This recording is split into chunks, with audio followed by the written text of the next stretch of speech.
Today we are talking about the second wave of COVID. As you know, India is witnessing a second wave of COVID-19 this year, and this is phenomenal in the way that we have not imagined in the past. Even 2 months back, we were not aware that such an intensity would be. And the COVID-19 second wave is affecting the bigger metro city in a very big way. The number of cases each day are rising. What it means that overall, India is engulfed with the second wave, and it is engulfing not only the medical infrastructure, but also it is making its way to rural areas where there are certain more challenges this time, because not only we are the underreporting of cases are there, we are not able to do all the tests, and also the treatment, the number of cases which are increasing has overwhelmed our healthcare system. So there are patients waiting to get admitted, there are patients which are already in the hospital waiting to get an ICU bed.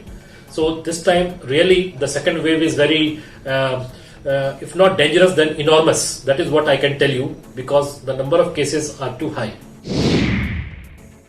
Vaccination, as you know all, is the only sure-shot method of preventing COVID-19, apart from other social distancing and other preventable measures. But vaccination is the thing which has come this year. Now from 1st May, it's opening for all, means all adult population. And I would request everybody to get vaccinated, because what we have seen this time, the second wave, those who are vaccinated are very less likely to have infection. If they do get infection, it is less likely to be severe. This is what we are seeing also, and it is for sure that those who are vaccinated, even they are infected, they do not land up in ICU.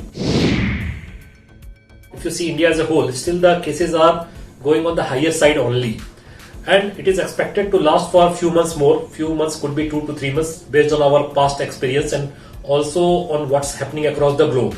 So each wave generally lasts for 2 to 3 months. But there are various factors which has happened in a recent few months, which we feel that it can shorten the plateau, the time to plateau also, because vaccination coverage. Already we have vaccinated a larger population of our age group higher than 65 frontline workers. So these things can contribute to a shorter duration of the second wave. But with the number of cases what we are getting, I think at least 1 or 2 months more we are heading towards upsurge before we hit a plateau.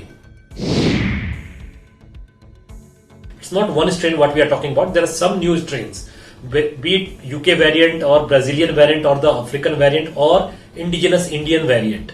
But what we know for sure that these virus, the recent one, are more infectious, it spreads more easily, and also it is affecting more children right now, and a larger subgroup of persons in the age group of 35 to 45 are coming with moderate to severe symptoms. So these were the things which were not there last year.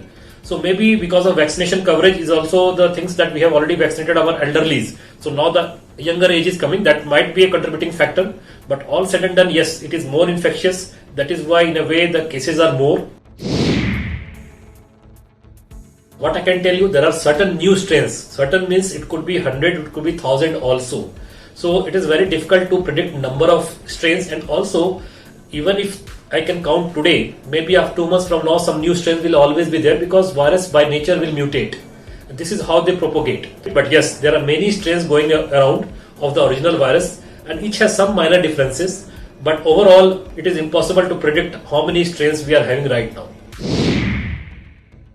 If you see regarding the symptoms, earlier the classical symptoms last strain was fever, cough and cold. Although still that holds true, but this time the new strains which are coming, slightly different type of symptoms, like children, these were not there earlier, kids coming with diarrhea, stomach pain, and also this year adults, more young population are coming with severe symptoms. And also regarding the treatment strategy, earlier the more weightage was on remdesivir like injection, steroid, anticoagulation, although these holds true, but now everybody feels that maybe there is no magic bullet for COVID except corticosteroid, which have a proven role to decrease the mortality.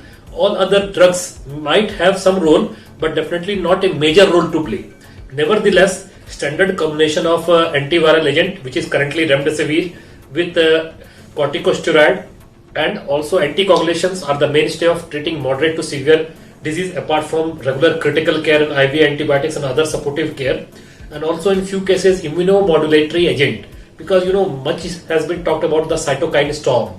So our body itself releases those chemicals which can damage our own organs. To prevent those things, there are certain medications, immunomodulatory agent which has come recently, like tocilizumab, which we have been using earlier also, but other immunomodulatory agents like baricitinib, and there is a NEGM study on that it decreases the severity of the disease who are already in ICU on oxygen or requiring non-invasive ventilation. And also there is a promising treatment in the form of pegylated interferon.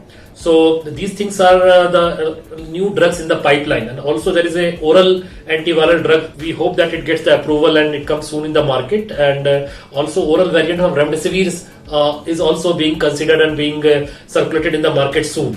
So, but all said and done, the best strategy still is to prevent the infection from happening by wearing a mask, maintaining a social distance, and using hand sanitizer. Rather than a treatment, the prevention is the best cure as of now. Subscribe to Midday India. Get direct notifications on all our videos by clicking on the bell icon.